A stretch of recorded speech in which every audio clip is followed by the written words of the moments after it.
किती वर्ष? 25 वर्ष गृहयुद्ध, जवळजवळ 1.5 लाख लोक मारले गेले त्या युद्धामध्ये. म्हणजे देशातले 2 नागरिक आपापसामध्ये भांडत आहेत. कशासाठी? भाषेसाठी. मी माझ्या भारताकडे बघतोय. माझ्या भारतामध्ये 2 भाषा नाही आहेत. संविधानिक दर्जा असलेल्या 22 भाषा आहेत. गुगलला सर्च करा, बोली भाषा किती आहे?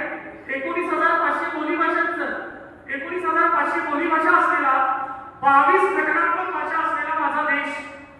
आधीमध्ये अपवाद आहे, पण गृहयुद्ध इतकी परिस्थिती माझ्या देशामध्ये निर्माण झाली नाही. 25 वर्ष श्रीलंकेत गृहयुद्ध झालं. त्यामुळे ती श्रीलंका भीक मागताना दिसते रशियाकडे, कधी अमेरिकेकडे, कधी चायनाकडे.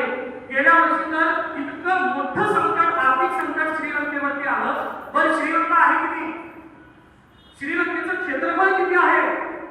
भारतामध्ये 50 श्रीलंका घालायला पाहिजे एवढा छोटा देश आहे. म्हणजे भारताचं भौगोलिक क्षेत्र किती मोठं आहे आणि श्रीलंकेचं क्षेत्र एवढं आहे, तरी सुद्धा श्रीलंका टिकू शकली नाही, भारत टिकू शकलं. याचं सगळ्यात मोठं कारण म्हणजे भारतामध्ये असलेलं हे संविधान आणि या संविधानाला दिलेली लोकशाही. भारत स्वतंत्र झाला 15 ऑगस्ट आणि भारताच्या 1 दिवस आधी पाकिस्तान स्वतंत्र